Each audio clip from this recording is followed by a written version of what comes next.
प्रयागराज में हजारों अभ्यर्थी धरने पर हैं। कल से धरना यथावत जारी है। इस बार मसला ये नहीं कि कोई पर्चा आउट हो गया, मसला ये भी नहीं कि कोई इम्तिहान नहीं हो रहा उसको कराना है, उस मांग के लिए सड़क पर आए, नहीं। इस बार मसला ये है कि इम्तिहान किस ढंग से हो, उसकी लड़ाई है। राज्य लोक सेवा आयोग ने 2 इम्तिहानों की अधिसूचना जारी की। उत्तर प्रदेश पीसीएस और आरओ और एआरओ का पर्चा जो पहले आउट होने के कारण निरस्त हो गया था और 6 महीने के भीतर जिसको होना था वो 6 महीने में तो खैर नहीं हो पाया, लेकिन 9 महीने में अब उसकी भी समय आ गया। तो 2 इम्तिहान होने, पीसीएस और आरओ और एआरओ का। इन दोनों इम्तिहानों को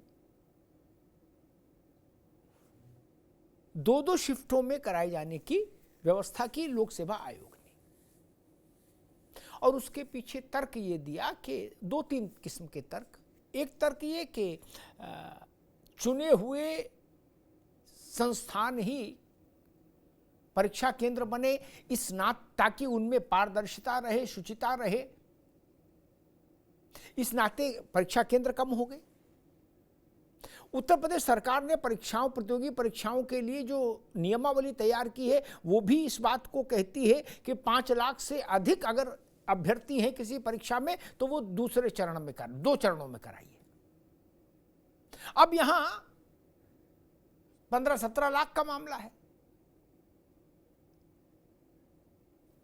इसलिए हुआ चरणबद्ध ढंग से करा ले, जैसे पुलिस की भर्ती हुई थी अभी। अब जो छात्र हैं, पीसीएस के अभ्यर्थी हैं, आरओ और एआरओ के अभ्यर्थी हैं, वो इस व्यवस्था के खिलाफ हैं, नॉर्मलाइजेशन की व्यवस्था के खिलाफ हैं। इसलिए वो सड़क पर हैं, आंदोलनरत हैं। वो कह रहे हैं कि भाई क्या सरकार के पास इतनी सक्षमता नहीं, प्रशासन के पास इतनी सक्षमता नहीं कि एक पाली में एक इम्तिहान संपन्न करवा सके। प्रशासन कह रहा है कि सुप्रीम कोर्ट ने नीट के मामले में भी कुछ गाइडलाइंस दी थी, उनको भी दिमाग में रखना होगा। उत्तर प्रदेश सरकार का एक कानून भी है राज्य का अपना परीक्षा को लेके। इन सब के बीच में छात्रों का धैर्य जवाब दे रहा है, आक्रोश उबल रहा है प्रयागराज की सड़कों पर। और ऐसे आंदोलनों में सबसे खराब पक्ष तब ये हो जाता है कि जब पुलिस लाठी चार्ज कर देती है। प्रयागराज के डीएम और एसपी छात्रों से बात करने गए, कमिश्नर गए, लेकिन डीएम और एसपी का विषय नहीं है ये राज्य लोक सेवा आयोग का विषय है, उनके चेयरमैन का विषय है। चेयरमैन को सामने आना चाहिए, अपनी बात कहनी चाहिए और बच्चों की बात सुननी चाहिए। कोई बीच का रास्ता निकले, कोई समाधान, संवाद से ही समाधान होगा। चेयरमैन पर्दे में रहेंगे और डीएम साहब फ्रंट पर रह के क्या कर लेंगे? ये डीएम का जुरिस्डिक्शन नहीं है ना कि परीक्षा कैसे हो, ना कप्तान का है। लेकिन तनाव उत्तर प्रदेश की तरुणाई में दिख रहा है। इस तनाव से कैसे निपटा जाए? या तो उत्तर प्रदेश राज्य लोक सेवा आयोग छात्रों को अपना पक्ष समझा दे कि सामान्यीकरण क्या बवाल है, ये कैसे काम करेगा, क्योंकि छात्र कह रहे हैं कि इसको लेके तमाम संशय हैं, तमाम किस्म की दुविधाएं हैं।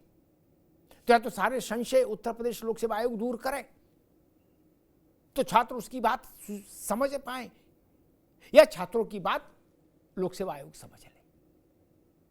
मायावती जी ने अपना मत व्यक्त किया है, सपा के अध्यक्ष अखिलेश जी ने छात्रों के समर्थन में कहा है, वो राज्य के deputy chief minister Keshav ji ने अपना छात्रों के समर्थन में कहा है कि भाई छात्रों की साथ की जो बात है वो सक्षम अधिकारी पूरी संवेदनशीलता के साथ सुने और समाधान का कोई रास्ता खोजे।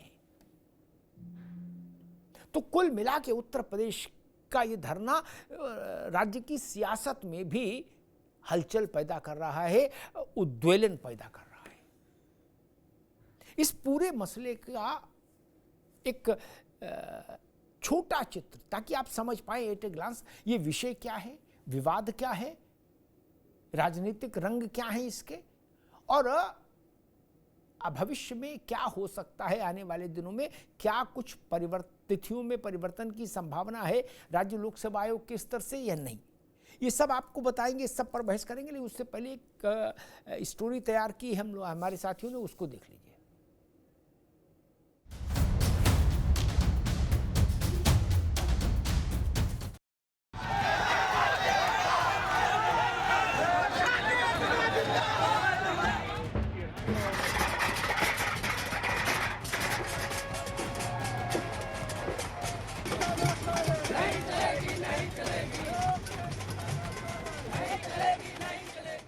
संगम नगरी प्रयागराज की सड़कों पर उतरा प्रतियोगी अभ्यर्थियों का ये वो सैलाब है जो बीते 2 दिनों से एक पाली और एक साथ परीक्षा की मांग को लेकर उमड़ा है।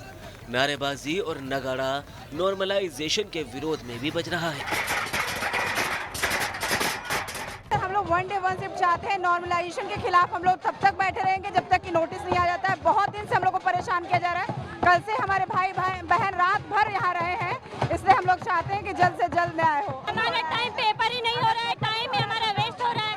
2 साल से 1-1.5 साल से पारदर्शिता नहीं रहेगी तो कोई टाइम वेस्ट नहीं, पारदर्शिता चाहिए हम लोग। दरअसल लोक सेवा आयोग के आघोष में प्रदेश में पीसीएस और आरओ-एआरओ की प्रारंभिक परीक्षा होनी है। इसमें पीसीएस के 230 पदों के लिए 7 और 8 दिसंबर को इम्तिहान है।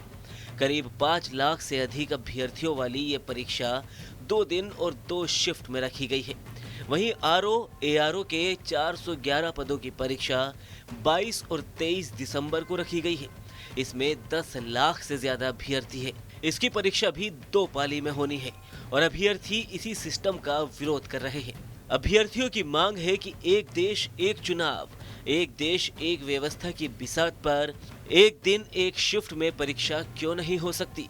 विरोध के कारणों में अभ्यर्थियों की दलील है कि 2 शिफ्ट में परीक्षा कराने से 2-2 प्रश्न पत्र बनेंगे। 2 पाली में परीक्षा से किसी में कठिन तो किसी में सरल प्रश्न हो सकते हैं। 2 पाली में परीक्षा से नॉर्मलाइजेशन का नियम लागू होगा। इससे मेरिट और परसेंट के आधार पर रिजल्ट बनेगा, जिससे काबिल कहीं पीछे तो अयोग्य आगे आ सकते हैं।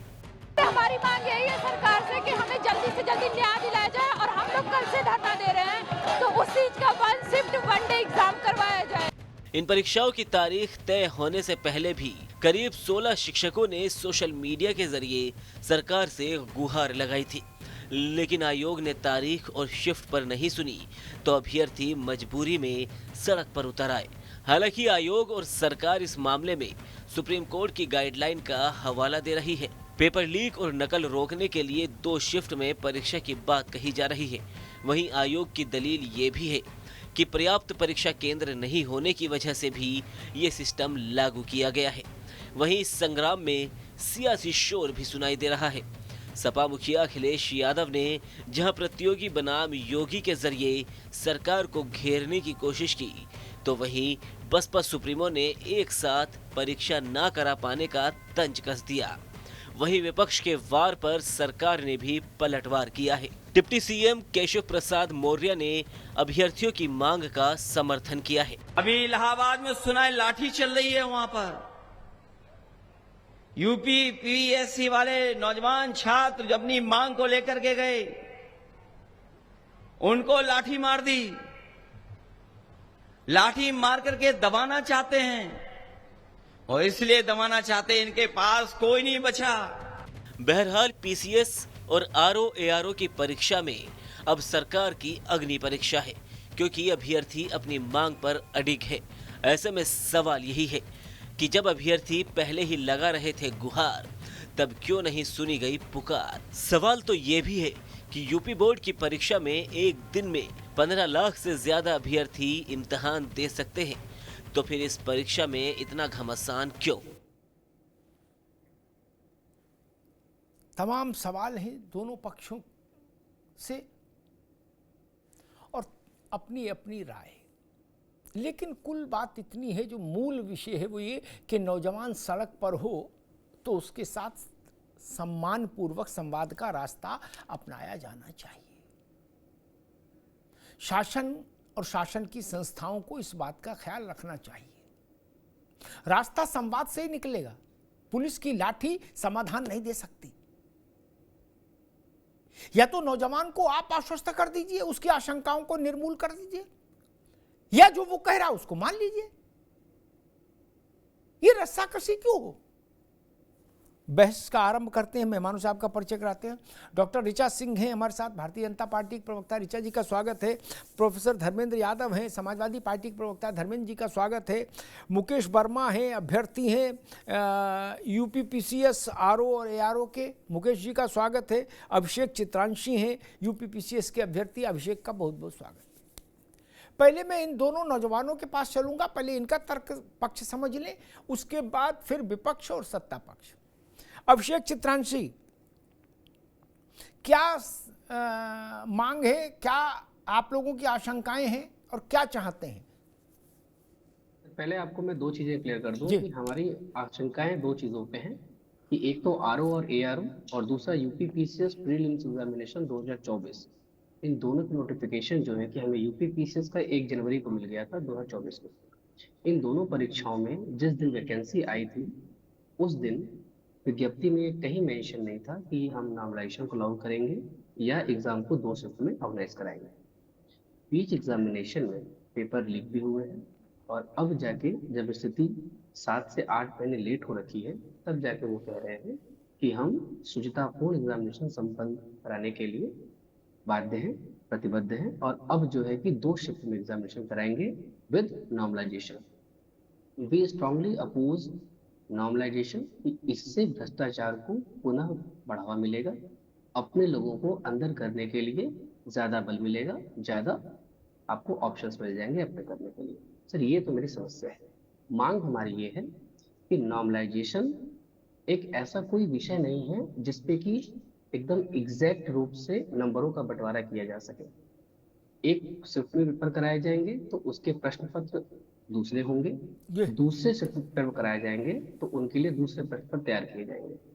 तो दोनों में आप एक तरीके से स्केलिंग और समानता लागू नहीं कर सकते। चित्रांशी, एक मिनट, एक प्रश्न खड़ा होता है सामान्य जो दर्शक है एक प्रश्न उसके ज़हन में ज़रूर खड़ा होगा कि देश में जो भी परीक्षाएं पालियों में हो रही हैं, बड़ी संख्या इसलिए पालियों में बट रही, क्या वो सब गलत हो रही हैं? उनमें सब में फिर गड़बड़ है? सर समस्याएं सभी पालियों में नहीं है सर। समस्याओं का समाधान ज्यादा अच्छा हो सकता है अगर उस पे ढंग से विचार करके उस पे नियम अच्छे से लागू किए जाएं और एग्जामिनेशन को शुचितापूर्ण और पारदर्शी तरीके से कराया जाए। सर हमारे पास संख्या कम है। एक मिनट बाबू, एक मिनट। अभी करीब 50-60 लाख लोग परीक्षा दी थी पुलिस की, ठीक? वो कई दिन कई पालियों में चली थी परीक्षा। जी सर, 7 दिन चली। हाँ, और उसमें कहीं कोई हमने पेपर आउट की कोई खबर नहीं सुनी, ना यूट्यूबर्स ने से, न सोशल मीडिया पर, न अखबार में। जबकि बहुत बड़ा चिंता का विषय था कि इतनी बड़ी परीक्षा कैसे होगा। एक बार दूध का जला छाछ फूंक के पीता है, लेकिन फिर वो हो गई परीक्षा ठीक ठाक संपन्न। अभिषेक सर, उत्तर प्रदेश पुलिस की वैकेंसी ज्यादा नंबर्स में है। 50 लाख बच्चों ने एग्जाम दिया था। इसके लिए नॉर्मलाइजेशन लागू करना ओके सा बात है कि आप बहुत सारे बच्चों का एग्जाम एक दिन में नहीं करा सकते, but we have only 5.78 lakh student now. 5 lakh कुछ बच्चों के लिए एग्जाम कराने के लिए 2 दिन की डिमांड क्यों करनी है सर? उनमें नॉर्मलाइजेशन क्यों लागू करना है सर? ठीक बात। जब संख्या बड़ी हो सर तो उसके लिए आप 5 दिन से 7 दिन का समय लें। ठीक अभिषेक, एक सलाह आप लोगों को भी दूंगा। आपके तर्क भटक रहे हैं क्या? आपको बात सिर्फ इतनी करनी चाहिए क्या?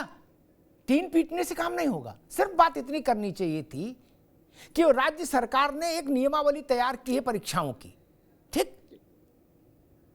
वो नियमावली कहती है कि 5 लाख से ज्यादा बच्चे हो तो पाली में कराइए, ठीक? आप ये कहते कि हमारे तो 5 पॉइंट समथिंग है ना, 6 भी नहीं है, तो हमारी तो नाव पार कराई दो भाई। 6 लाख 8 लाख 10 लाख वाले आए पर उन्होंने पाली करिएगा तो आपका केस बहुत सीमित रहता और मजबूत रहता। जब आप ये कहते हो कि पाली में ऐसा हो जाएगा वैसा हो जाएगा, तो एक प्रश्न खड़ा होता है कि क्या पाली में परीक्षा कराना कोई गड़बड़ घोटाला अवैध है? नहीं ना सर नियम ये भी तो है ना, दुनिया नहीं, दुनिया भर ने देखा कि इतनी बड़ी परीक्षा पुलिस की कैसे बिना किसी उत्पात के संपन्न हो गई। छोटी घटना नहीं है वो। इसलिए मैंने कहा ये बात ठीक है, 5 लाख को कर सकते हैं तो 5.25 लाख को भी कर सकते हैं। ठीक, उस भर्ती को आपको शिफ्ट में डालना नहीं चाहिए। शिफ्ट का मतलब होता है सरकारी संसाधनों का भी दोहराव, बच्चों का भी की भी समस्या, ये दोनों चीजें। मुकेश भाई आप क्या कहेंगे बताइए, क्योंकि अभी ये विषय भी जनता को समझ नहीं आ रहा, पूरा नॉर्मलाइजेशन ही नहीं समझ में आ रहा। आम आदमी जानता भैया बीपी नॉर्मल है कि अब नॉर्मल है, ये नॉर्मलाइजेशन अलग से आ गया। सर जो अभी आपने जिस नियमावली की बात की है कि 5 लाख वाली, वो नियमावली जब यूपी पुलिस का और आरओ का पेपर आउट हुआ उसके बाद ही निकाला गया कि 5 लाख के ऊपर अगर रहेंगे तो 2 पालियों में परीक्षा कराई जाएगी।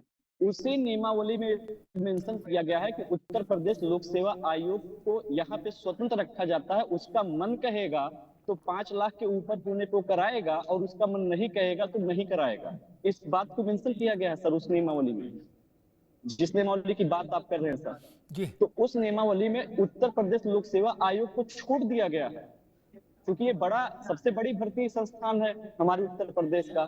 तो अगर 5.78 लाख बच्चों का है तो आयोग चाहे तो उसको सरकार ने नियमावली में छूट दिया है कि वो एक शिफ्ट में परीक्षा करा सकती है।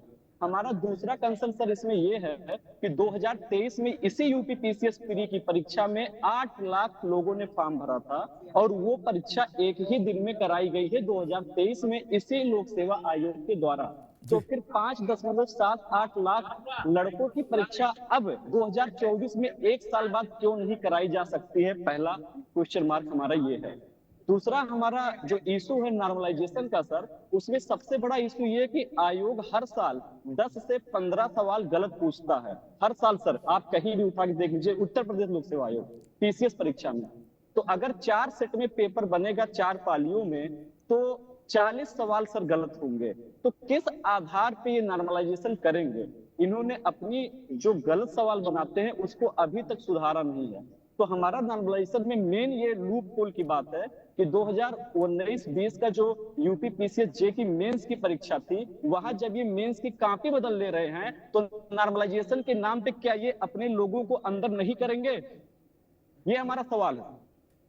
अच्छा, क्योंकि नॉर्मलाइजेशन में ये कब 10 नंबर बढ़ा दें और किसका 10 नंबर घटा दें, ये बताने के लिए आयोग बाध्य नहीं है। जैसे स्केलिंग सर करते थे, 60 नंबर का 120 हो जाता था, 120 का 60 हो जाता था। क्यों होता था? आयोग कहता था ये हमारा गोपनीय विषय, हम इसको बताएंगे नहीं। ठीक है, लेकिन मुकेश भाई अब गोपनीय कुछ नहीं रहा। पीसीएस जे की परीक्षाएं भी उनकी कॉपी किताब रजिस्टर सब अदालत में जमा हुए। अब गोपनीय वाला जमाना चला गया, अब वो भूल जाओ, अब वो कुछ नहीं होता कि वो सचिव ने कह दिया हम कॉपी नहीं दिखाएंगे, अब कुछ नहीं है, सब कुछ ओपन है, इसलिए उस चिंता मत पड़िए। लेकिन एक बात तो सर वो भरोसा रुक जाओ, एक बात को आपको भी ध्यान रखना होगा, अपने जहन में रखना होगा कि मान लीजिए कोई वर्ष ऐसा आया कि 10 लाख बच्चे पीसीएस के लिए अप्लाई किए, 15 लाख बच्चे अप्लाई किए, तो एक दिन में परीक्षा तो नहीं होगी। आज नहीं तो कल, कल नहीं तो परसों पालियों में जाएगी परीक्षा, ठीक है ना? तब क्या होगा? इसलिए इस बात का भी दिमाग में रखिए। आज की मांग से मैं सहमत हूं कि जब 5 लाख का पिछली बार 6 लाख 7 लाख करा दिए थे और 5 लाख तक की नियमावली है, उसमें एग्जेम्पशन छोड़ भी दीजिए तो भी आप करा सकते हो। 5 लाख आदमी को खाना खिला सकते हो, बोले 5,10,000 आ गए इसलिए खाना नहीं खिलाएंगे। अरे उतने में तो पूरा हो ही जाएगा भाई। ये विषय यहां तक ठीक है।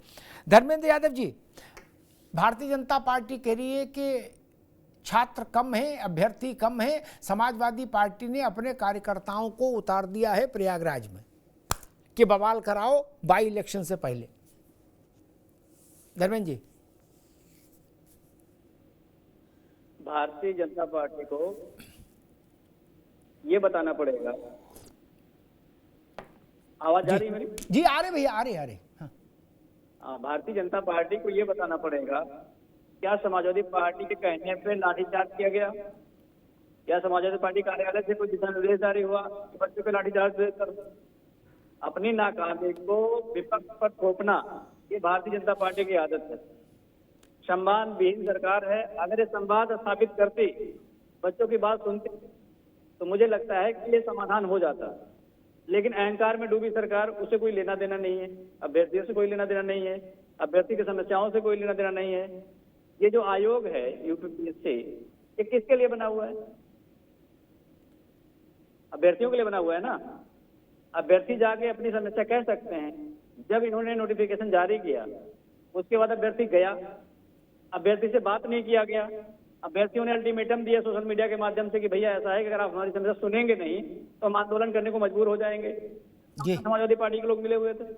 बात इसकी नहीं है। आप मुझे बताइए कि अगर नॉर्मलाइजेशन से बच्चे सेटिस्फाइड नहीं है, और दुनिया का कोई नॉर्मलाइजेशन का फार्मूला ऐसा नहीं है कि 2 सेट के पेपर को नॉर्मलाइज करके न्याय कर दो। आज नहीं कल भी अगर होगा तो भी उसमें न्याय नहीं होगा। और खासकर ऐसी भर्ती प्रक्रिया जिसमें एक बड़े पद पे आप जाते हैं, बीजेपी के लोग भूल जाते हैं कि जितने बच्चे आंदोलन कर रहे हैं उनमें बहुत सारे डीएम एसडीएम भी बैठे होंगे जो आगे चल के डीएम एसडीएम बनेंगे। बहुत सारे ऐसे ही बैठे होंगे, हो सकता है चेयरमैन भी बन जाए। लेकिन ये अहंकार छोड़ना पड़ेगा उन्हें। आप जनता के लिए जवाबदेह हैं। अगर आयोग है तो छात्रों के लिए जवाबदेह है। छात्रों के एक एक सवाल का जवाब देना आयोग की जिम्मेदारी है और नैतिकता भी है। अगर उसमें फेल होती है और वो ये कहती है समाजवादी पार्टी ऐसा करना चाह रही है, तो ये भारतीय जनता पार्टी की विफलता है। जितना मैं एकेडमिक्स को जानता हूं, अभी नॉर्मलाइजेशन की कोई आवश्यकता नहीं। अगर आप 10 लाख अभ्यर्थी भी हो जाते हैं तो पहले, जैसे मान लीजिए कोई कैंसर का पेशेंट है तो कैंसर के पेशेंट को सर्जरी तो बाद में करते हैं ना। अगर रेडिएशन से काम हो रहा है, कीमो से काम हो रहा है, तो क्या सर्जरी करना जरूरी है? उससे अगर नुकसान हो रहा है तो उसको नहीं करना चाहिए। तो नॉर्मलाइजेशन पूरी तरह से गलत है और नॉर्मलाइजेशन से बच्चों का नुकसान होगा, उसमें कोई दो राय नहीं है। और जो सरकार पीसीएस जे की परीक्षा में कॉपी बदलवा दे, कॉपी बदलवाने वाली सरकार नॉर्मलाइजेशन में घोटाला करना उसके बाएं हाथ का खेल है। तो ये अभ्यर्थियों की संख्या जायज है। और मीडिया रिपोर्टिंग के हिसाब से 10,000 छात्र बोल ही जा रहे हैं कि 10,000 छात्र आयोग में आ चुके हैं और उनकी संख्या 10 से ज्यादा ही होगी। तो इतना बड़ा मॉब जब कभी किसी आयोग के खिलाफ आता है तो इसका मतलब ये समस्या उनकी एक दिन की नहीं है। जब तक पिछले 7-8 सालों से उनकी सरकार है, सारी भर्ती प्रक्रिया को आप लेके देख लीजिए। ठीक है, ठीक धर्मेंद्र जी। आयोग का भी दुर्भाग्य लंबे समय से है। मुझे याद है अखिलेश जी के समय में अनिल यादव इसके चेयरमैन हुए थे। कैसी दुर्गति हुई थी, राम कब्र भजो। वो जिला बदर थे, खुद वही चेयरमैन हो गए थे, वही एसडीएम अपॉइंट कर रहे थे। बताइए मजिस्ट्रेट, बताइए, जो खुद जिला बदर रहा है, उठा लाए, बना दिया। कैसा अभी नहीं, धन्यवाद नहीं, कैसी थू हुई जगत भर में। बाद में सीबीआई अदालत में गए लोग, हाई कोर्ट ने कहा इनको हटाओ, ये किसी लायक नहीं। राजनीतिक लोगों ने नहीं कहा था, हाई कोर्ट ने कहा था इनको हटाओ, किसी लायक नहीं। कैसे बना दिया इनको? इसलिए मैं कहता हूं उत्तर प्रदेश में आयोगों का रूप स्वरूप बहुत अच्छा नहीं रहा। नॉर्मलाइजेशन में बहुत नहीं समझ पा रहा, लेकिन मैं इतना जरूर जानता हूं कि लाइन एक खींचिए। या तो कहिए पूरे देश में नॉर्मलाइजेशन बिल्कुल अमान्य है, हमको कतई स्वीकार नहीं किसी भी परीक्षा में। ये ठीक नहीं कि मेरे में ना हो, गुड्डू की में हो जाए तो कोई दिक्कत नहीं। ये तरीका ठीक नहीं ना। अभी नहीं चित्रांशी, है ना, मैं ऐसे तर्कों के साथ नहीं खड़ा होता। नहीं, चीज खराब है तो फिर खराब पूरे समय के लिए खराब होनी चाहिए, घोषित होनी चाहिए। ऋचा जी, मुझे समझ नहीं पा रहा कि आयोगों के मसले, छात्रों के मसले, अध्यापक टीचरों के मसले, ये मेरे हृदय के बहुत प्रिय रहे और मैं इन पर बहुत काम करता रहा। मैं हमेशा मानता हूं कि सरकारों को भर्ती की परीक्षा की जो आयोग हैं और वो संस्थाएं हैं, वो सरकारों के चेहरे को कई अवसरों पर कलंकित कर देती हैं। मैंने अखिलेश यादव की सरकार का उदाहरण दिया है ना। बाद में जब मैं अखिलेश जी से मिला, मैंने उनसे पूछा कि आप भी गजब करते हो, बेसिक शिक्षा लाए वो भी ऐसे ही ले आए, माध्यमिक का लाए वो भी ऐसे ले आए, हायर एजुकेशन वाला वैसे ही ले आए, और अनिल यादव तो सुभान अल्लाह।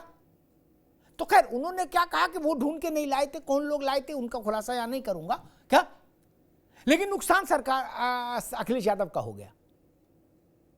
उन लोगों ने तो जो घोर माठा करना था कर दिया। वैसे मैं समझ नहीं पा रहा, हर 6 महीने साल भर में मैं एक बात सुनता हूं कि मुख्यमंत्री ने सारे भर्ती आयोग के एजेंसियों के और आयोगों के चेयरमैनों को बुलाया और बहुत सख्ती से कहा बिल्कुल सब काम ठीक कर दो, सब बड़े। फिर ये भर्तियां अटकी क्यों हैं, लटकी क्यों हैं? काजू और पेस्ट्री और जूस का बिल तो लगातार पास हो रहा है आयोगों में।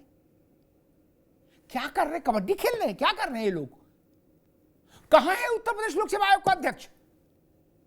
उस सड़क पर क्यों नहीं है बात करने के लिए, या अंदर बुलाए लड़कों को? क्या मैं समझ नहीं पा रहा कि किस लिए भर्ती बोर्ड बनाए गए हैं। फिर ये पेपर आउट हो तो गुड्डू जेल जाए, रामलाल जेल जाए, पर कोई बवाल हो जाए, नॉर्मलाइजेशन, गैर नॉर्मलाइजेशन, ब्ला ब्ला कुछ हो जाए, गड़बड़ घोटाला, 2-4-6 प्रिंटिंग प्रेस वाले और चपरासी इस तरह के लोग जेल भेज दिए जाते हैं, बात खत्म। मैं जानना चाह रहा हूं ऋचा जी कि इस तरह के अव्यवस्थाओं में, अनाचारों में, कदाचारों में आयोगों और भर्ती एजेंसियों के अध्यक्ष और सचिव जेल क्यों नहीं जाते? आईएएस अधिकारी जेल क्यों नहीं जाते? एक पर्चा हुआ था टीईटी का, उसका मालूम है कार्ड, वो पर्चा छपने कहाँ भेज दिया था? जो मुंडन और सत्यनारायण कथा कार्ड छापता था, क्या उसने कार्ड समझ के बांट दिया पर्चा, वो जेल गया। लेकिन जिसने साइन किए होंगे वो आईएएस अधिकारी अपना काजू खा रहा है आनंद में। ऋचा जी, मेरा सवाल यही है। आदरणीय अमिताभ सर, जी, वर्तमान सरकार नीतिगत रूप से इस बात के लिए संकल्पबद्ध है कि उत्तर प्रदेश की जो भी प्रतियोगी परीक्षाएं हैं वो शुचितापूर्ण ढंग से हो और पारदर्शी ढंग से।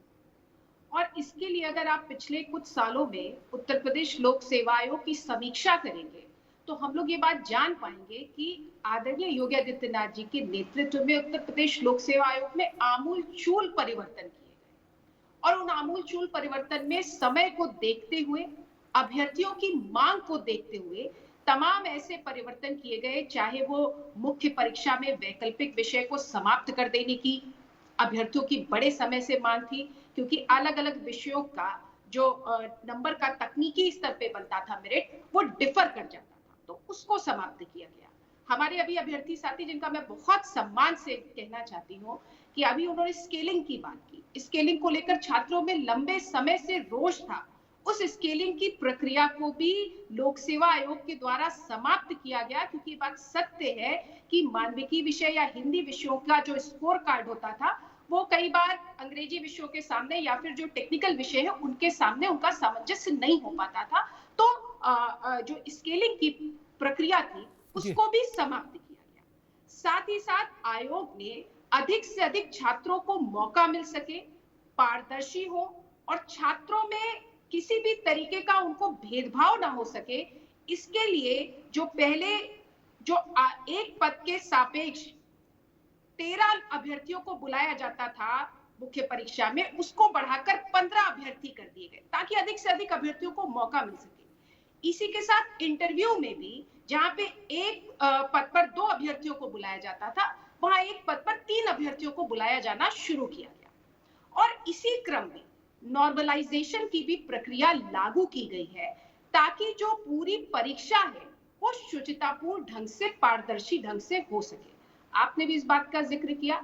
और नीट की परीक्षा में जिस तरीके से सुप्रीम कोर्ट की गाइडलाइंस आई है कि पालियों में परीक्षा कराई जाए, तो जब पालियों में परीक्षा कराई जाएगी, जब किसी भी जो है भर्ती के सापेक्ष कई पालियों में परीक्षाएं कराई जाती है, तो अलग अलग पालियों की मेरिट अलग अलग बनती है। लेकिन इन मेरिट लिस्ट में सामंजस्य स्थापित किया जा सके, इसके लिए नॉर्मलाइजेशन की प्रक्रिया को लागू किया गया है। लेकिन मैं इसके साथ ये भी कह रही हूँ कि तमाम छात्र अभ्यर्थियों से, हमारे साथियों से उनके सुझाव भी मांगे गए हैं आयोग द्वारा, ताकि अगर किसी भी अभ्यर्थी का कोई सुझाव है जिससे इस नॉर्मलाइजेशन की प्रक्रिया को और अधिक सुचारू रूप से लागू किया जा सके, इसके लिए लोक सेवा आयोग ने सभी अभ्यर्थियों से उनके सुझाव मांगे।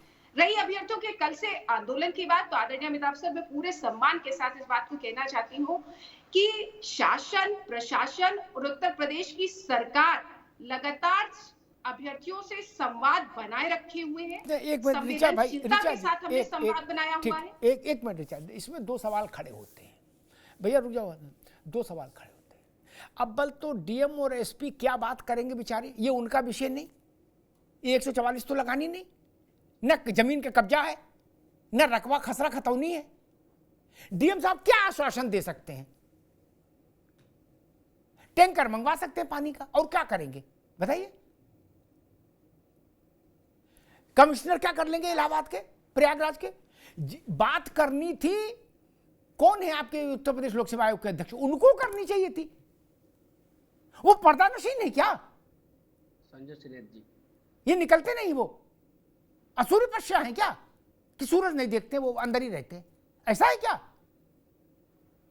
ये बच्चे आंदोलन धरने पर आए क्यों? उससे पहले समाधान क्यों नहीं हुआ? मैं इस बहस में नहीं पड़ रहा कि किसकी बात मानो, मैं तो कह रहा हूं या तो चित्रांशी को श्रीनेत्र समझा दें, ये श्रीनेत्र की बात चित्रांशी समझ लें, बात खत्म। ये स्थिति क्यों आई ऋचा जी? आदरणीय अमिताभ सर, सिर्फ और सिर्फ लोक सेवा आयोग नहीं बल्कि उत्तर प्रदेश की सरकार भी लगातार छात्रों के साथ संवेदनशील स्तर पर संवाद करने की पूरी कोशिश कर रही है। हमारे संगठन में प्रदेश अध्यक्ष जी का भी आज वक्तव्य आया है, उत्तर प्रदेश के डिप्टी सीएम केशव मौर्य जी का भी वक्तव्य आ चुका है, जिसमें लगातार संवाद की और संवेदनशीलता की स्थिति को बनाए रखने के लिए भी छात्रों से भी हम लोग आग्रह कर रहे हैं। और रही आयोग की बात, तो आयोग के सचिव ने कई राउंड छात्रों से बात की है, लेकिन छात्र अभी चूंकि उससे संतुष्ट नहीं है, तो आगे भी बातचीत के सारे रास्ते खुले हुए हैं। ठीक है आदरणीय अमिताभ सर, हम लोग भी ये चाहते हैं, और चूंकि आप तो हमेशा छात्रों की मुखर आवाज रहे हैं, और उस मुखर आवाज के माध्यम में हम लोग भी अपनी आवाज बुलाकर कहना चाहते हैं कि छात्रों की समस्याओं का और छात्रों के जो भी प्रश्न है, इनका जो है संवेदनशीलता से रास्ता निकाला जाए, इनका हल किया जाएगा, और उसके लिए सरकार प्रयत्नशील है पूरी तरीके से। लेकिन मैं एक बात कहना चाहती हूँ कि समाजवादी पार्टी के राष्ट्रीय अध्यक्ष अखिलेश यादव जी जिस तरीके से कल से लगातार ट्वीट पे ट्वीट खेलकर अपने उपचुनाव की परिणति लिखने की कोशिश कर रहे हैं, वो बहुत शर्मनाक है। उनको छात्रों के संवेदनशील मुद्दे पर उनके कंधे पर रखकर गोली चलाने का प्रयास नहीं करना। अरे रुको भाई मुकेश बाबू, एक बात तो ये समझ लो हमेशा के लिए, जब मुलायम सिंह करे अखिलेश यादव के समय में बवाल होते था, आंदोलन होता था, इससे भीषण आंदोलन होते थे, क्योंकि अनिल यादव तो अनिल यादव थे, तो समाजवादी पार्टी कहती थी ये भाजपा के लोग हैं जो ऐसा कर रहे हैं, छात्र नहीं है क्या? अब भाजपा कह रही कि सपा के लोग हैं। मैं इस बहस में नहीं पड़ता, राजनीति करनी है उनको भैया ऋचा जी, वो क्या धर्मशाला खोल के बैठे नहीं, वो भी सियासत करने आए, मौका देखेंगे तो बिल्कुल ट्वीट पे ट्वीट ठोकेंगे, क्यों नहीं ठोकेंगे? अनिल यादव के दौर में जब अखिलेश जी चीफ मिनिस्टर थे तो आप भी तो खेलते थे, उस बहस वो तो सब बराबर हो गया, उसमें राजनीति करने वालों से क्या विरोध? जहां 10,000 लड़का बैठे के बाद सपा क्यों नहीं जाए? ये तो केतली में चाय बनवा के ले ही जाएंगे, क्यों नहीं ले जाए बताओ ना? इसलिए ये तर्क ठीक नहीं कि वो भड़का रहे, नहीं, आप छात्रों से संवाद कर लेते, निपटारा कर लेते, तो ये चाय अपनी वापस लेके आना पड़ता इनको। छात्र बैठे क्यों? मुकेश वर्मा आप कुछ कहना चाह रहे थे, फिर मैं अभिषेक के पास जाऊंगा। अनम्यूट करो। हाँ पॉइंट हमारे हैं जी सर, जैसे सीसेट इसमें है, दूसरा पेपर पीसीएस में सीसेट का होता है जो 33% पे क्वालिफाइंग है, उसमें नॉर्मलाइजेशन किस आधार पे करेंगे? पहला पॉइंट हमारा ये है, ठीक है। जीएस में आप करेंगे तो सीसेट में कैसे करेंगे? वहां 33% क्वालिफाइंग है। दूसरा जो मेरा मेन पॉइंट आपके सामने में रखना चाहता हूं कि हर चीज के लिए हमें आयोग पे धरना क्यों देना पड़े? आरओ का 11 फरवरी को पेपर होता है, पेपर आउट होता है, आयोग पे 15 दिन धरना देते हैं, तब आयोग मानता है कि पेपर आउट हुआ, उसके पहले नहीं मानता है। तो पेपर में गलतियां हम बताएं, पेपर आउट हुआ है हम बताएं, नॉर्मलाइजेशन में गलतियां हम बताएं, तो हम पढ़ेंगे कब? हमारा यही दायित्व है। आयोग फ्री में खाने के लिए बैठा है। ठीक मुकेश, ठीक, आपने ठीक बात किया। अभिषेक आप भी अपनी बात रखो, फिर मैं राजनीतिक लोगों के पास जाऊं। We are not climbing into this issue कि पार्टी वाले क्या कर रहे हैं, बीजेपी क्या कर रही है, भाजपा क्या सपा क्या कर रही है। We don't want anything from this. Sir हम सिर्फ इतना चाहते हैं कि आप अपने समय को देख के कूदिए, लड़िए, डजंट मीन हमें क्यों जाना पड़ रहा है वहां पे सर। कि आप जैसे मुकेश भाई ने कहा, बहुत अच्छी बात करी सर। सर मैं बड़े विनम्रता से लेकिन सर बहुत स्ट्रांगली अपोज कर रहा हूँ इस बात को कि कोई पार्टी सर नहीं चाहती है कि सर हम अपने रूम पे बैठ के पढ़ाई करें और अपना एग्जाम दें, सफल हो और अपने घर परिवार का नाम रोशन करें। सर हमें जबरदस्ती इस चीज में धकेला जाता है। ऋचा जी ने कहा कि स्केलिंग की प्रक्रिया हटा दी गई, सरकार बहुत छात्र हित में बात करती है। सर सरकार को ये लगा होगा ना कि स्केलिंग इज नॉट फेयर, तब नहीं इसे हटाया गया सर। नॉर्मलाइजेशन आज आप लागू कर देंगे, फिर ये प्रक्रिया अनवरत चलती रहेगी। जब तक इसका आपको बैठ चीज समझ में आएंगी कि नहीं यार ये फॉल्स है, इसको अच्छा काम नहीं हो पा रहा है, आप फिर वापस कर लेंगे इसे। आज ही इस चीज को क्यों नहीं समझ लिया जाता सर। और कल डीएम साहब कह रहे थे कि यार हमने इस चीज को बहुत अच्छे से सुचारू रूप से चलाने के लिए कुछ एडेड कॉलेजों को, सरकारी कॉलेजों को, इंजीनियरिंग कॉलेजों को सेंटर बनाया है। सर 75 जिले हैं हमारे यूपी में सर, सभी में कुछ ना कुछ तो जिले अच्छे हैं और हर जिले में कोई ना कोई कॉलेज अच्छे हैं, आप उस पर एग्जाम करा लीजिए। सर कुंभ में डुबकियां लगाते समय आप नंबर काउंट करके एक नया रिकॉर्ड बनाना चाहते हैं कि आज 20 लाख ने, आज 25 लाख ने करा लिया एग्जामिनेशन। सर 5 से 5.5 लाख लोगों ने सर फॉर्म डाला है और सर उसमें अपीयर होने वाली संख्या कम होती है, आप उसको भी सुचितापूर्ण नहीं करा पा रहे हैं। और सर उसके बाद आप तुरंत नोटिस शाम को निकालते हैं कि एग्जामिनेशन सुचितापूर्ण संपन्न हो गई, जबकि लीक की खबरें एकदम फुल प्रूफ हैं, मानी जा सकती हैं, किसी के भी आंखों को दिखता है कि यार एग्जामिनेशन बायस्ड हुआ है, टेम्पर किया गया है। ठीक, आप मानते नहीं है सर जी। संस्थाओं में अहंकार बहुत होता है। मैंने 35 वर्ष में ऐसे जाने कितने विचित्र अहंकार के अवसर देखे अपने पत्रकारी जीवन में। अभी हाल में ये आरओ वाला जब मसला आया था, बच्चे कह रहे थे आउट हुआ पेपर, तो संस्था कह रही थी ऋचा जी कि हम मुकदमा कर देंगे, जो बोलेगा आउट हुआ। क्या फिर इन लोगों ने हमसे संपर्क किया तो मैंने लिखा कि आउट हुआ, करो मुकदमा। क्या और जिनने विज्ञप्ति जारी की थी कि परम पवित्र परम पुनीत परीक्षा संपन्न हो गई, क्या थोड़े समय बाद उन्हीं की दस्तखत से विज्ञप्ति जारी हुई कि नहीं परीक्षा में गड़बड़ घोटाला हुआ, पेपर बिक गया, इसलिए अब दोबारा होगी। ऋचा जी एक ही आदमी 2 जगह दस्तखत कर रहा है और फिर भी मौज ले रहा है, गाड़ी में घूम रहा है सरकारी, और आप केवल यही बताते हो हमको अभी अग्निहोत्री जी शुचितापूर्ण पारदर्शिता, पारदर्शितापूर्ण शुचिता, इसको क्या करें, ओढ़ें बिछाएं? ये तो उस अधिकारी को हैंग करके पूछो ना भाई कि तुमने कहा था आउट नहीं हुई, तुमने मुख्यमंत्री को रिपोर्ट दी कि मुख्यमंत्री जी आउट नहीं हुई, ये सब फर्जी लोग हैं जो कह रहे हैं, इनके खिलाफ मुकदमा दर्ज कराओ और इनके रासुका लगा दो। क्या और 15 दिन बाद पूरा जगत कह रहा था आउट हो गया और फिर आपने भी मान लिया आउट हो गया। तो इसका कोई निपटारा करके हमको बताएगा कि 10 अधिकारी जेल भेज दिए गए कि नहीं, या केवल इनके ऊपर लिख देंगे शुचितापूर्ण पारदर्शिता? ऋचा जी नहीं, तो कोई तो ये जिम्मेदारी लेगा ना। जो चीज सोमवार को पवित्र थी वो शुक्रवार को भ्रष्ट कैसे हो गई?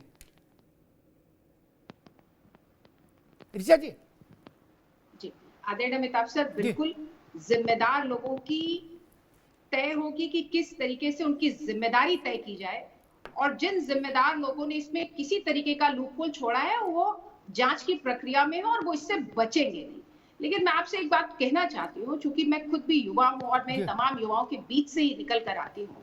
भारतीय जनता पार्टी के मैं प्रवक्ता हूँ और मेरा राजनीतिक संगठन है, लेकिन मेरा मातृ संगठन छात्र संघ रहा है, और मैं पूरी जिम्मेदारी के साथ इस बात को कहना चाहती हूँ कि जिस तरीके से उत्तर प्रदेश में समाजवादी पार्टी ने नकल माफियाओं का और नकल का नेक्सस छोड़ा था, उसको रिकॉर्ड स्तर पर खत्म करने का काम भारतीय जनता पार्टी ने किया है और इसके लिए बहुत सारे महत्वपूर्ण कदम उठाए गए हैं।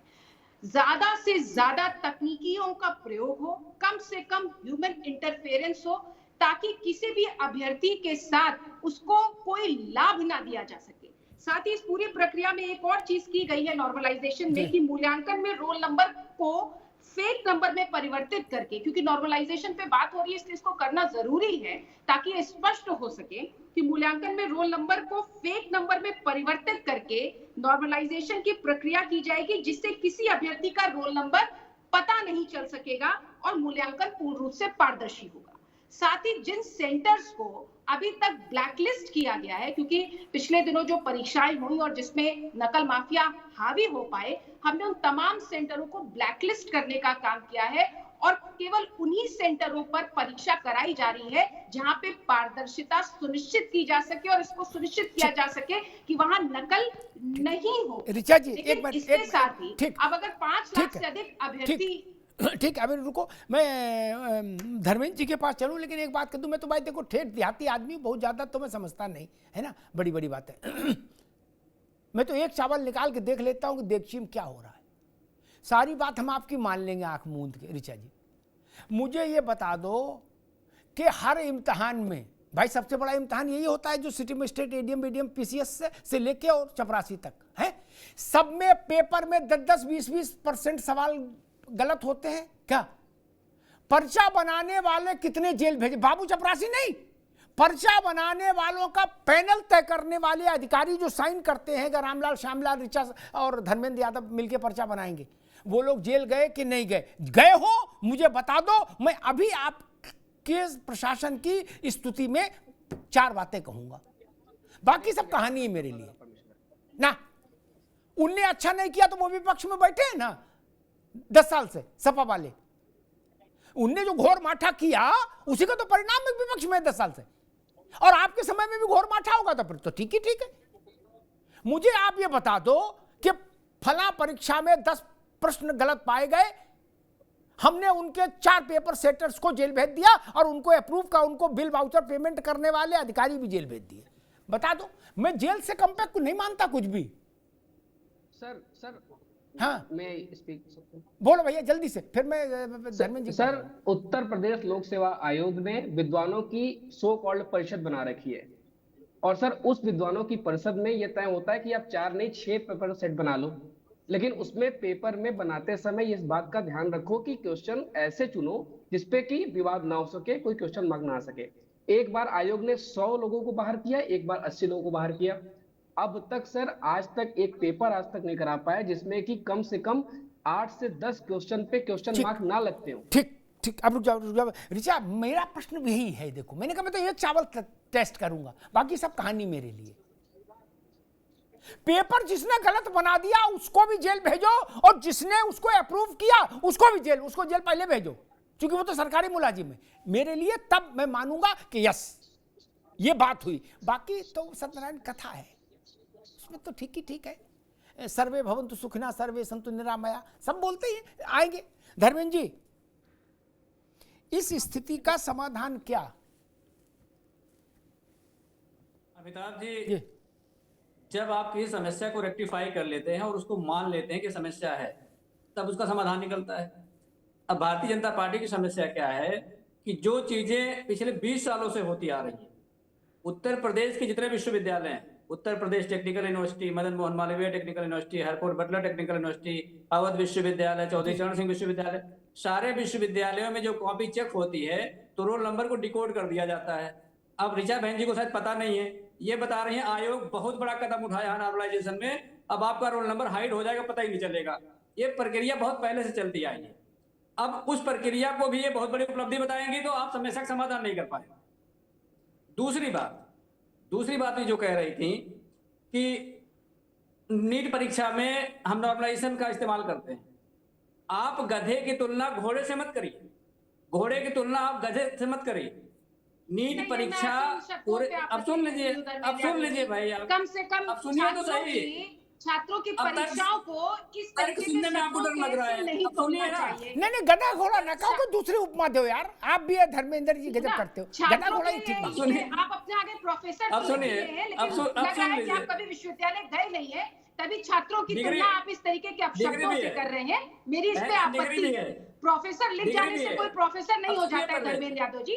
आपने वही समाजवादी पार्टी के मूल चरित्र का परिचय दिया कि आप छात्रों की तुलना इन शब्दों से करेंगे। मैं तो उन शब्दों को दोहरा नहीं पाऊंगी चाहे छात्रों वो की नीट एक का बात ना करूं क्या? छात्र हो, मैं छात्रों के साथ ना खड़ा रहूं क्या? का छात्र हो, नहीं, मैं आप चाहे वो चोरी करते सिपाही रहे, हम अभ्यर्थी ना का बोले। छात्र हो, आप सभी लाठी मारते रहे, हम ना छात्र बोले। प्रतिनिधि आप नहीं जा रही हैं क्या? और उत्तर अरे प्रदेश की आप सरकार लोग के लिए संस्थाओं को वो बेच उतने रहे ही हैं, महत्व रखते हैं। मॉडरेशन के इन नाम पे पदों पैसे को कूट रहे हैं, देखकर छात्रों भर्ती के नाम पे साथ पैसे कूट किस रहे हैं, तरीके का अयोग्य आदमी को व्यवहार आयोग में करना, बैठा रहे ये तो हैं, समाजवादी इसलिए पार्टी के सारे रूल काम हो में रहे है। हैं। कम से कम इस प्रिंटिंग तरीके प्रेस की में पैसे भाषा खा को के अपने मैं बच्चे इस पाते तरीके हैं, की भाषा इसलिए को आप आपकी इसलिए कंडेम आपका करती दर्द है। हूँ, अरे क्योंकि सुनिए हमारे पहले लिए आप चाहे सिपाही भर्ती आप का जैसे छात्र हो, लोग चाहे आप टीटी जैसे का लोग छात्र लाठी हो, मारते हैं, चाहे नीट का लाठी को छात्र कंडेम हो, नहीं करती चाहे हो। पीसीएस परीक्षा लाठी का मारना छात्र हो, आपके लिए हमारे बहुत लिए पुण्य का हर काम है। एक अभ्यर्थी लाठी मारना आपके लिए पुण्य का काम है। और जिस प्रक्रिया आपके की आप आयोग बात के कर अध्यक्ष रहे बच्चों हैं से कि बात वो नहीं 20 वर्षों से करेंगे, चली आ ये रही आपके थी, लिए वो पुण्य 20 का वर्षों काम से है। नहीं चली आ रही पर्चा थी। लीक होगा, उत्तर प्रदेश आप लोक माफी सेवा नहीं आयोग को तो मांगेंगे, ये समाजवादी आपके लिए पार्टी पुण्य का ने काम है। जिला बदल इसके अलावा अपराधियों और के क्या पुण्य हाथ में करेंगी? दिया हुआ था, ट्रांसफर भर्ती और में क्या पैसे परिणाम खाओगे, निकला ये आपके ये लिए आपको पुण्य का याद काम होगा। है। ये पुण्य अपने पास 2013 रखिए। में किस 10,000 तरीके से बच्चे आप जो लोगों बैठे ने हैं, छात्रों उनकी के आपकी आंदोलन को बात बट करिए, और घूंटों उनकी से बात सुनिए पहले, कुचलने का उनकी काम बात किया सुनिए, था। तब जाके लेकिन आज समाधान आप भारतीय निकाल जनता पाओगी। पार्टी की सरकार समझ ने रही हम हैं? छात्रों से संवाद आप कर रहे जैसे हैं। लोग हम जब तक उनके समस्या आंदोलन को के समझेंगे विषयों का, नहीं, उनके आंदोलन जानेंगे के नहीं, सवालों को आप समझकर रोल उसका नंबर हल हाइड निकालने करने का को प्रयास भी कर रहे बताओगी, हैं। किस ये कहाँ तरीके से की निकल बात के कर रहे आया? हैं आप? प्रोफेसर किस लिख तरह की जाने बात से, करिए, बताइए। प्रोफेसर लिख लेने से कोई डॉक्टर प्रोफेसर लिख हो जाने नहीं से भी जाता है, डॉक्टर नहीं बन क्या जाते बोलूं? हैं। तो आप आपके कहाँ के कई लोग डॉक्टर हैं हैं मुझे जो नहीं फर्जी पता। तरीके से आप प्रोफेसर कहाँ लिखते के हैं, डॉक्टर हैं मुझे जो नहीं पढ़ाते पता। हैं, स्कूल में मास्टर हैं, अरे लेकिन वो डिग्री लिखते हैं डिग्री दिखा प्रोफेसर। दूंगा मैं आपको। मैं कंडेम करती अब हूँ, डिग्री दिखा मैं दूंगा, कंडेम करती मैं हूँ डिग्री आपकी दिखा भाषा दूंगा। को, कंडेम अरे करती हूँ सुनिए, आपकी भाषा को। ठीक है, आपके ठीक, लिए ठीक, सिपाही दो- भर्ती ठीक है, का ठीक जो है, अभ्यर्थी है, ठीक है, वो दोनों कोई लोग रुकिए, निम्न स्तर का दोनों- अभ्यर्थी होगा, लेकिन हमारे ठीक। लिए उत्तर प्रदेश का एक अभ्यर्थी ठीक महत्व रखता है। ठीक है, दोनों लोग उसका रुकिए। वही ऋचा जी सम्मान है। रुकिएगा, धर्मेंद्र आप भी रुकिए, आप भी रुकिए। मसला ये नहीं कौन प्रोफेसर है कौन डॉक्टर है, वो विषय यहाँ नहीं है, लेकिन इतनी बात जरूर ध्यान रखिए मर्यादा कि अभी नहीं, उपमा सही दीजिए, ठीक है ना। गधे और घोड़े की उपमा ठीक नहीं। हमारी दो आंखें, चाहे नीट में बैठे और चाहे पीसी उत्तर प्रदेश के पीसीएस में बैठे और चाहे पटवारी के इम्तिहान में बैठे, बच्चा तो हमारा है, इसी देश का नौजवान है। कौन गधा है और कौन घोड़ा है भाई? यादव जी भाषा ठीक नहीं, इसको हटाइए, ये सोच खराब है। कोई राजतंत्र है क्या कि राजा के बेटा घोड़ा है और बाकी सब प्रजा गधा है? नहीं ना, ये लोकतंत्र है मित्र। कौन सा हाथ ज्यादा महत्वपूर्ण है कैसे तय कर दूं? मेरे लिए चित्रांशी और मुकेश दोनों बराबर हैं, कोवड़ छोट कहता अपराध हूं। ये सब से बचिए, ये सब तनाव पैदा करने वाली चीजें होती हैं। अब जो भी बच्चा सुनेगा उसके मन पर चोट लगेगी कि हमको गधा बता रहे हो क्या? किसी को तो गधा मानना पड़ेगा। और स्वाभाविक है, आपकी बात से समझ में आएगा कि नीट चूंकि बड़ा थोड़ा हाई प्रोफाइल इम्तिहान है, तो नीट वाले घोड़ा है और बाकी जो गैर नीट वाले हैं ये ठीक नहीं। कुछ कहना चाह रहे थे जी धर्मेंद्र जी? मैं अब सुन लीजिए ना आप जी। नीट जो परीक्षा है वो प्रवेश परीक्षा है। पहली बात, अगर आप नीट में बहुत हाई नंबर ले आते हैं, 4 पाली में पेपर हुआ, किसी का अगर मान लीजिए एम्स मिलना है तो लेडी हार्डिंग मिल जाएगा, उसके सेहत पे बहुत ज्यादा असर नहीं पड़ेगा। यूपी पीसीएस की परीक्षा, आरओ की परीक्षा नौकरी की परीक्षा है। आप नौकरी की परीक्षा को प्रवेश की परीक्षा से एक साथ कैसे कंपेयर करेंगे मुझे बताइए। डॉक्टर ऋचा जो कह रही हैं कि कहाँ के प्रोफेसर हैं, मैं प्रोफेसर भी हूं, मेरे पास डिग्री भी है। ये बात अलग है कि डिग्री दिखा नहीं पाएंगी, आपके चैनल के माध्यम से बता दे रहा हूं मैं आपको। अब सुन लीजिए, अब सुन लीजिए, अब सुन लीजिए। अरे आप जैसे लोग भाषा का ज्ञान ना दें, आप जैसे लोग भाषा का ज्ञान ना दें, आप जैसे लोग भाषा का ज्ञान ना दें, इस देश का युवा समझता है कि आप जैसे लोग भाषा की मर्यादा कैसे पार करते हैं। आपके सबसे बड़े नेता भाषा की मर्यादा में नहीं रहते हैं। आपके सबसे बड़े नेता कुत्ते से तुलना करते ठीक, हैं। मैं दोनों मित्रों को रोकूंगा, दोनों मित्रों को रोकूंगा, धर्मेंद्र जी को भी, ऋचा जी को भी। मैं अभ्यर्थियों के पास चलूंगा, लेकिन एक बात कह दूं, यार रुक जाओ भाई, ऋचा जी आप भी रुको, प्रोफेसर साहब आप भी रुको। धर्मेंद्र जी ने कहा कि नीट भर्ती की परीक्षा है और ये नौकरी की परीक्षा है, बात वहां तक ठीक है, लेकिन पुलिस भर्ती की जो परीक्षा थी वो भी खरी नौकरी की परीक्षा थी क्या? वो भी खरी नौकरी की परीक्षा था, ऐसा नहीं था कि उसके बाद 5 साल कोर्स करना था। इधर जाओ सट से शारीरिक परीक्षा का नापना जोखना हो लंबी कूद ऊंची कूद और तुरंत उत्तर प्रदेश पुलिस का बिल्ला लग जाएगा। वो भी तो वही परीक्षा थी मित्र, हुई ना। और उसके खिलाफ शिकायत तो सपा ने भी नहीं की, कोई ढूंढ के ला पाए। इसका मतलब ठीक से परीक्षा हुई। जो काम अच्छा हुआ उसको स्वीकार करना चाहिए, जो खराब हुआ उसकी दृढ़ता के साथ आलोचना करिए। मुकेश जी क्या कहना चाह रहे, फिर मैं अभिषेक जी चाहता हूं कि भाजपा और सपा की लड़ाई में नहीं बैठे हैं। मैं पिछले 2 दिन से आयोग के सामने बैठा हूं, गला मेरा बैठ चुका है। मैं अपना एडमिट कार्ड दिखा सकता, OTR दिखा सकता हूं कि मैं परीक्षार्थी हूं। दिल्ली से सर रात में चल के आया हूं। तो मेरा इतना कहना, सपा भाजपा दोनों लोग अपना अपना प्रोपोगेंडा कहीं और चलाएंगे। यहाँ हम सिर्फ परीक्षार्थियों की बात कर रहे हैं। हमें नॉर्मलाइजेशन नहीं मंजूर है। हम आयोग के गेट से तब तक नहीं हटेंगे जब तक हमें ये नहीं कह दिया जा सकता कि 1 शिफ्ट में ही परीक्षा की जाएगी। जहां तक सर अलग अलग एग्जामों की बात है, तो यूपी पुलिस में सीसैट का पेपर नहीं होता है, लेकिन परीक्षा में सीसैट का पेपर होता है, जिसमें किस आधार पर ये हमें बताएं। दूसरा इशू ये है कि 41 जिलों को परीक्षा केंद्र बनाया गया है, तो क्या बाकी के 34 जिले ऐसे हैं जहां पे कोई सरकारी स्कूल नहीं है? क्यों नहीं वहां पे परीक्षा केंद्र बनाया गया 1 शिफ्ट में कराने के लिए? और जब जब लूप होल दिया जाएगा, नॉर्मलाइजेशन अगर आ गया, तो वो एक ऐसा लूप होल है जिसके माध्यम से अपने लोगों को घुसाया जाएगा। हम इतना ही जानते हैं, क्योंकि यूपी पीसीएस की परीक्षा में हम मेंस में देख चुके हैं सर। बहुत दिन बाद, वो बहुत मेहनत के बाद बच्चे पढ़ते हैं। दिल्ली में प्रयागराज में किसान के परिवार से हम लोग आते हैं, 5000 रुपया मिलता है सर। किसी दिन कुछ खा के सो जाते हैं, किसी दिन कुछ खा के सो जाते हैं, लेकिन हमने सपने बड़े देखे डीएम बनने के, डिप्टी एसपी बनने के, ताकि हम अपना योगदान दे पाए। तो हमारा यही मतलब है कि क्योंकि यूपी पीसीएस से पहले जो कंसर्न है उसको समझा जाए, और अभी है खेल के बीच में नियम नहीं बदले जाएंगे, तो इस परीक्षा में तो किसी भी कीमत पे नहीं बदले जाने चाहिए, और भविष्य में भी हम नॉर्मलाइजेशन के खिलाफ हैं। ठीक बात। अभिषेक Chitranshi sir, Uttar Pradesh bar code हो या सर अन्य परीक्षाओं का सर स्तर हो, सर हम सब में एक चीज देखते हैं सर कि हमारे यहाँ जितनी भी सर संस्थाएं, सर अभी मैं प्रयागराज में निवासरत हूँ, अभी मैं यही रहता हूँ सर। हाईकोर्ट बार एसोसिएशन और सर सत्र न्यायालय के सर सभी अधिवक्तागण साथी भी हमारे साथ हैं। उनमें सर कुछ ऐसे बच्चे भी हैं जो भले यूपी पीसीएस की परीक्षा आज नहीं कल दे, या उनके छोटे भाई बहन दे रहे हो, वो भी हमारा लगातार समर्थन कर रहे हैं sir. Sir normalization is the disease. Sir मैं ये कहना चाह रहा हूं कि हमें नॉर्मलाइजेशन नहीं मंजूर है, नहीं होना चाहिए। दूसरा सर, हम 1 शिफ्ट में एग्जाम मांग करते हैं कि 1 शिफ्ट में आप एग्जाम करा लो। सर इससे ज्यादा और क्या सर? हम ना उग्र हो रहे हैं, ना सर किसी को सर हम रास्ता जाम कर रहे हैं, ना कुछ कर रहे हैं। सर आयोग को और इलाहाबाद प्रशासन, प्रयागराज प्रशासन को सारी जिम्मेदारी और सारी जानकारी भी सर सभी के माध्यम से है। सर आप ये कह रहे हैं कि हमें थोड़ा समय दो बात करने के लिए। सर 13 को हम गए थे गेट पे, तब आप पिछले महीने से, और आपने कहा था कि हमें 3 दिन का समय दो। सचिव जी आए थे, उन्होंने कहा कि समय दो और हम तुम सबको बता देंगे नोटिस के माध्यम से कि हमें क्या करने वाले हैं। सर 3 दिन के बाद तो कोई जवाब आया नहीं। उसके तुरंत बाद जो है सर 5 नवंबर को, जब हम घर पे अपनी दिवाली मना के खाली हुए थे, उस समय सर नोटिस जारी कर दी कि आपका एग्जामिनेशन 7 और 8 दिसंबर को आयोजित कराया जाएगा। आज सर अगर हम 2 दिन से लगातार वहां पे लगे पड़े हैं, आज अगर सर हम हट जाएंगे या किसी आश्वासन में आके अपने कदम को पीछे ले लेते हैं, तो सर पता चलेगा कल या परसों में सर आप एडमिट कार्ड जारी कर दोगे, तो सर सारी की सारी मेहनत बेकार हो जाएगी। सर सारी की सारी जितने हमारे दोस्त आए हुए हैं सर, ये सिर्फ यूपी पीसीएस का मामला नहीं है सर। सर यहाँ पे जयपुर से बच्चे आए हुए हैं, दिल्ली से बच्चे आए हुए हैं, और सर पटना से बच्चे आए हुए हैं। सर हमें किसी पार्टी से ना फंड की आवश्यकता है, ना किसी समर्थन की आवश्यकता है सर।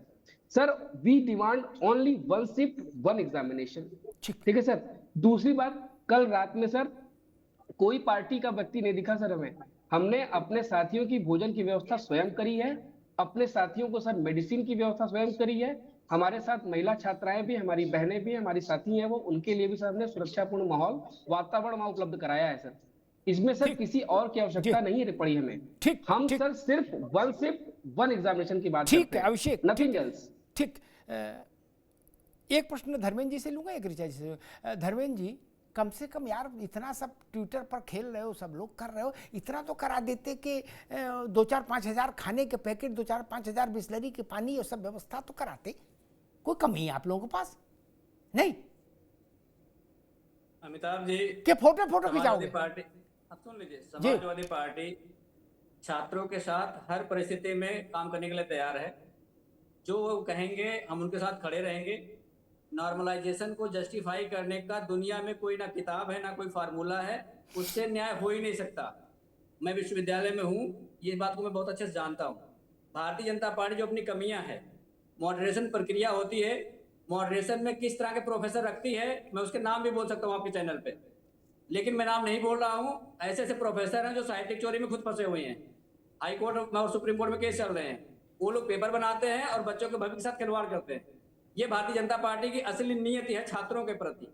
27,000 विद्यालय सरकारी बंद कर दिया, इसलिए कि जो ओबीसी, एससी और एसटी के लोग हैं। ठीक धर्मेंद्र यादव, अब रुक, ठीक अब रुकना होगा। नहीं, ठीक धर्मेंद्र यादव, ठीक है, रुक जाओ। धर्मेंद्र यादव की जानकारी ये गलत है। 27,000 विद्यालय बंद नहीं हुए। जब मैंने ये विषय उठाया था तो फिर उसके बाद शासन से भी मेरी बात हुई थी, उनके पास ये जानकारी गलत है और भ्रामक है। ये स्पष्ट मैं कर दूं, कोई भी 27,000 विश्वविद्यालय प्राइमरी स्कूल छोड़िए, 2700 प्राइमरी स्कूल बंद नहीं हुए। इसलिए ये प्रचार यहाँ ना करो दोस्त ना। जिस दिन बंद होंगे उस दिन सपा से पहले हम बोलेंगे, है ना, सपा से पहले हम बोलेंगे मित्र, क्योंकि हम हर सरकार में बोल सकते हैं। आप तो केवल इन्हीं की में बोल सकते हो, अपनी मतलब नहीं बोल सकते, मैं बोल सकता हूं। इसलिए दुष्प्रचार नहीं करो ना, दुष्प्रचार नहीं। आप मुझे बताइए ना, नहीं, अरे नहीं भाई, आपकी जानकारी गलत है, बात खत्म हो गई। फिर बताना क्या इसमें? क्या कोई जानकारी आपके पास गलत नहीं हो सकती? ऐसा तो है नहीं मित्र, बात खत्म कर दो, मान लो।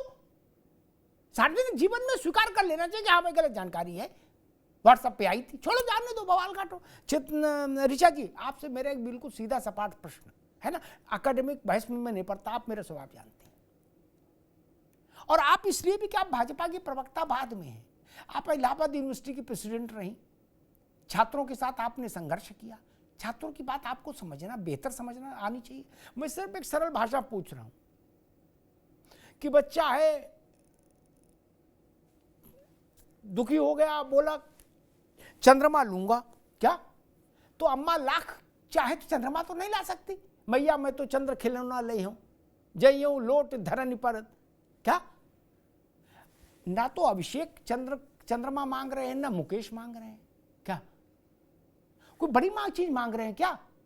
ऐसा तो कहने रहे कि आयोग के अध्यक्ष को जेल भेज दो, आयोग की बिल्डिंग बंद कर दो, ऐसा तो बोल नहीं रहे। क्या कह रहे हैं कि नॉर्मलाइजेशन ठीक नहीं है, उसमें अभी संदेह है, उस प्रक्रिया को और मजबूत हो जाने दीजिए तब लागू करिएगा, अभी नहीं करिए। एक और दूसरा, जब 40-41 जिलों में ये परम पवित्र काम हो रहा है तो जो 30, 31, 32 जो बचे हैं उनमें भी कर के गंगा पार करो। इसमें कौन सी ऐसी मांग है जिसके लिए हमको लगे कि नहीं ये तो इंटरनेशनल कोर्ट में जाएगा मामला और पार्लियामेंट के सेशन भी बुलाना पड़ेगा? ये तो एग्जीक्यूटिव ऑर्डर की चीजें हैं। मैं तो सोचता था कि अध्यक्ष आयोगों के आपके समय में सरकार के लिए रक्षा कवच बनेंगे। ये तो ऐसे सब अध्यक्ष आपने बना दिया, लग रहा है ये सरकार कोई बवाल फंसाए रहते हर वक्त। ऋचा जी, ये काम सरकार का होने नहीं चाहिए था, लेकिन अध्यक्ष जी तो अपना कहीं आनंद में है, तो झेलो फिर। बताओ भैया। आदरणीय अमिताभ सर, बिल्कुल भारतीय जनता पार्टी की सरकार और उत्तर प्रदेश की वर्तमान सरकार छात्रों के भविष्य को लेकर चिंतित भी है और संवेदनशील भी है। छात्रों की जितनी भी मांग है और छात्रों की जो भी आशंकाएं हैं, इनका उचित समाधान हो, इसके लिए लगातार हम न सिर्फ संवाद कर रहे हैं बल्कि इसका उचित समाधान निकालने के लिए हम तमाम स्तर पर प्रयास भी कर रहे हैं। और बहुत जल्दी मैं आपसे कहना चाहती हूँ कि छात्र हित में ही फैसला होगा जो भी होगा, और छात्रों की तमाम आशंकाओं को दूर किया जाएगा। छात्रों की तरफ से तमाम जो है सुझावों को मांगा गया है। अगर उनको नॉर्मलाइजेशन में कोई दिक्कत लगती है तो उन सुझावों को मांगा गया है और उनको अपडेट किया जाएगा। तो यहाँ तो किसी भी तरीके की, क्योंकि भारतीय जनता पार्टी सरकार छात्रों के भविष्य को लेकर हम कतई किसी तरीके का हमारा कोई अड़ियर रुख नहीं है, लेकिन ये संवाद की स्थिति बनी हुई है, तो चर्चा परिचर्चा होनी चाहिए और उससे रास्ता बिल्कुल निकाला जाएगा। लेकिन मैं फिर से एक अंतिम बात कहना चाहती हूँ कि समाजवादी पार्टी के प्रवक्ता जिस तरीके से लगातार यहाँ बैठकर छात्रों का अपमान कर रहे हैं, इनको ये नहीं करना चाहिए। इन्होंने समाजवादी पार्टी का परिचय दे दिया और मैं फिर पूरे सम्मान से कहना चाहती हूँ कि उत्तर प्रदेश लोक सेवा आयोग परीक्षा को शुचितापूर्ण कराए, इसके लिए उसमें आमूलचूल परिवर्तन किए गए हैं। ठीक है, समय समय का मैं अभी अब आपसे आगे बात बेटा, मैं दो तीन बातें अभी नहीं बेटा, मैं दो तीन बातें बड़ी संक्षेप में कहूंगा। लोकशाही का मूल स्वरूप ये होता है कि फ्लेक्सिबिलिटी रहे, अंगूठा पीछे तक जाए, अड़े नहीं। क्या ये लोकतंत्र है? आपने सूचना निकाल दी कि 8 दिसंबर या 7 दिसंबर का बताया करेंगे। कोई धर्म ग्रंथ है क्या परिवर्तन नहीं हो सकता? परीक्षा का रूप, स्वरूप, आकार, प्रकार वैसा तय होना चाहिए जो अभ्यर्थियों को इस बात की आश्वस्ति दे कि जो कुछ परीक्षा होगी वो ईमानदारी से होगी, उसमें कहीं कोई गड़बड़ी नहीं होगी। और अगर छात्र के मन में, अभ्यर्थी के मन में संशय है ऋषा जी, तो मैं ऐसी परीक्षा के पक्ष में नहीं खड़ा हो सकता। नहीं, परीक्षा हमको पसंद आए, परीक्षा का प्रकार धर्मेंद्र यादव जी को पसंद आए, ऋषा जी को पसंद आए, श्रीनेत्र जी को पसंद आए, रामनेत्र जी को पसंद आए, इसका कोई बहुत मतलब नहीं। क्या इलाहाबाद यूनिवर्सिटी के विद्वानों को पसंद आए, इसका भी कोई मतलब नहीं। मेरे लिए एक ही कसौटी है, मुकेश वर्मा उसको सच्ची परीक्षा मान रहे हैं, चित्रांशी मान रहे हैं कि नहीं। दुल्हन वही जो पिया मन भाई, क्या एक सिनेमा आया था ना। परीक्षा सही है, उचित प्रकार की है, इसका निर्णय अभ्यर्थी को करने दीजिए और अभ्यर्थियों के निर्णय का सम्मान किया जाए, ये जान लीजिए।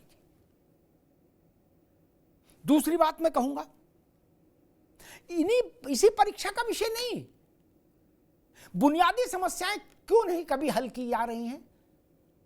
पिछले 10 साल के कागज निकलवाइए, कितनी परीक्षाओं में प्रश्न गलत आए, उन सबके लोगों को 1000-2000 लोगों को एक साथ डासना जेल भेजिए। इसमें कोई समस्या है क्या? अब तो AI भी आ गया है, ढूंढने में भी समस्या नहीं। आप हमको गारंटी दे दीजिए कि अमिताभ जी 3 दिन के भीतर ये 10,000 लोग जेल चले जाएंगे, मैं अधिकारी, मैं उस पर एक दिन शो करूंगा प्रशंसा पर। ये नहीं चल सकता। आपको पता होगा, आप भी उसी पृष्ठभूमि से आई हैं, धर्मेंद्र जी भी उसी पृष्ठभूमि से आए हैं, हम सब लोग आए हैं। खेत बिक जाता है, खेत गिरमी हो जाता है बच्चे बच्ची को पढ़ाने में। अम्मा की आंख के मोतियाबिंद का ऑपरेशन टाल दिया जाता है कि बच्चा को इलाहाबाद पैसा भेजना है। बिटिया की शादी हो जाए तो रुक जाती है, शादी हो जाए तो गौना रुक जाता है। बैल खरीदना है, नहीं खरीद सकते, पेट काट के बच्चे पढ़ाए जा रहे हैं। वो इन विवाद में फंसे। क्यों फंस रहे हैं इस विवाद में? ये धरने का समय है, ये पढ़ने का समय था। ये हमारे लिए सार्वजनिक शर्म की बात है। सपा अपना जाने, बसपा अपना जाने, भाजपा अपना जाने। आप लोग देश नहीं, प्रदेश नहीं, अकेले। क्या देश प्रदेश में हम भी शामिल हैं जो किसी पार्टी में नहीं। ये हमारे बच्चों का पढ़ने का समय था। एक बच्चा प्रतियोगी परीक्षा में सफल होता है तो उसका पूरा कुल गोत्र तर जाता है, और एक बच्चा असफल हो जाता है ऐसे कारणों से कि पर्चा गलत आउट हो गया, पर्चे में गलत था, कुछ दंड फंद हो गया। आपको पता है 50 लोगों का परिवार डूब जाता है, उसकी सपने, आकांक्षाएं सब डूब जाती हैं, रसातल में, समुद्र तल में चली जाती है। मैं बोलते समय भावुक हो रहा हूं। मैंने उस पीड़ा को देखा है, नजदीक से अनुभव किया है कि क्या दांव पर लगा होता है इनके जीवन में। ये अनंत काल तक इलाहाबाद नहीं रह सकते। हर इम्तिहान के बाद अम्मा पूछती है कि बेटा क्या है, हर इम्तिहान के बाद बाबूजी पूछते हैं। ये कबड्डी का खेल है क्या कि अधिकारी खेल रहे हैं और हर बात में सरकार को मिसगाइड कर रहे हैं? मैं बहुत पढ़ा लिखा आदमी नहीं, लेकिन मैं सरकार होता, चाहे अखिलेश जी की चाहे आज की, तो जरा कितने लोगों को जेल भेज देता इन्हीं तरह की बातों पर। मेरी एक बात का उत्तर किसी ने कभी नहीं दिया। आज से नहीं, शिक्षा मित्र से और उससे पहले तक से मैं देख रहा हूं इन सबको। इसी उत्तर प्रदेश में 15-15 साल की भर्तियां लटकी हैं। चित्रा जी, ऋचा जी, ऐसे परम पुनीत लोगों के कारण जो आयोगों में है ना। हमारी गलती से तो नहीं अटकी, इन्हीं के कर्मों से अटकी सबके। मेरे पास भेजते हैं बच्चे, मैं भी सरकार में भेज देता हूं। सरकार को अधिकारी बता देते कि नहीं कुछ नहीं है, सब ओके है। अच्छा जी, आप मुझे एक बात बता दीजिए, सुप्रीम कोर्ट का जिक्र आ रहा है कि नीट के मामले में सुप्रीम कोर्ट ने सुनवाई करते समय कुछ कहा था। हाँ कहा था, मैंने भी सुना था। लेकिन मुझे कोई ये बताएगा विद्वान आदमी कि सुप्रीम कोर्ट ने इस बात को सबसे ज्यादा जोर दिया, सबसे ज्यादा एम्फेसिस इस बात पर दिया कि विज्ञापन जारी होने के बाद परीक्षा होने तक, रिजल्ट जारी होने तक नियमावली में कोई कॉमा फुल स्टॉप भी नहीं बदला जाएगा। No change at all. कुछ एडिशन नहीं हो सकता, कुछ डिलीशन नहीं हो सकता। ऋचा जी, ये भी कहा था। इसकी अधिसूचना जब जारी की गई थी पीसीएस की, प्रीलिम की और आरओ और एआरओ की, क्या उसमें ये आयोग ने मेंशन किया था कि 2 पाली में होगी, 4 पाली में होगी, 2 दिन में होगी, 4 दिन में होगी, पाक्षिक आधार पर होगी, मासिक आधार पर कुछ लिखा था? नहीं ना। फिर ये क्यों? खेल जब शुरू हो चुका तो उसकी नियमावली क्यों बदलती है? और अगर सरकार और शासन प्रशासन के लोग कहें कि अरे इतनी बड़ी बात नहीं, तो इतनी बड़ी बात का हम उत्तर दे रहे हैं। एक बार चुनाव की अधिसूचना जारी हो जाने के बाद, यादव जी आप भी सुन लो, आप पहले सरकार में मान लो, फिर कभी आओ तो आपको भी इस बात को समझ होनी चाहिए। ऋचा जी आप तो समझ लो, एक बार अधिसूचना जारी हो जाने के बाद सुप्रीम कोर्ट भी उसमें दखल नहीं देती। क्या कहती? चुनाव हो जाने दो, परिणाम के बाद आना। क्या प्रक्रिया नहीं रुकती? ऋचा जी हाँ ना बोलो, ठीक कह रहा हूं? ये गरीब की गाय है क्या इम्तिहान, बच्चों के इम्तिहान कि कोई इसको इधर हाँक रहा, कोई इसको उधर हाँक रहा? इस प्रक्रिया को, भर्ती की प्रक्रिया को, प्रवेश परीक्षाओं की प्रक्रिया को हम चुनाव जैसा क्यों नहीं बना सकते? हस्तक्षेप मुक्त, अधिसूचना जारी हो गई, बात खत्म। ऐसा क्यों नहीं कर सकते? 69,000 में क्या हुआ था मैं आज जिक्र नहीं करना चाहता था, लेकिन आज उस पर भी सुप्रीम कोर्ट में सुनवाई है। ठीक, 69,000 में क्या हुआ? ऐसे वाला आरक्षण हो, ऐसे वाला आरक्षण। बाबू ने खेल किया ना। और अंत में क्या क्या कहा अदालत ने? आप इधर से भी जा रहे हो, उधर से भी जा रहे हो, आरक्षित भी नाराज और गैर आरक्षित भी नाराज। गैर आरक्षित कह रहे हमको बचा नहीं पा रहे, आरक्षित कह रहे हमको नौकरी नहीं दे रहे हो। ये किसने किया और क्यों किया? किसने किया और क्यों किया? जिस दिन ये विषय आया था ऋचा जी, वहां से जनता को समझ में आएगा कि मैं चाहता क्या हूं। जिस दिन ये विषय आया था 69,000 का, मेरे लिए दोनों ही बच्चे हैं मेरे, दोनों की तकलीफ से मेरी आंख नम होती, एक से इधर एक से इधर। लेकिन मैंने उस दिन कहा था, सरकार से निवेदन किया था कि उन अधिकारियों को दंडित करिए, जेल भेजिए जिन्होंने ये आरक्षण की उल्टी पुल्टी व्यवस्था की। एक भी आदमी जेल नहीं गया, एक भी आदमी जेल नहीं गया।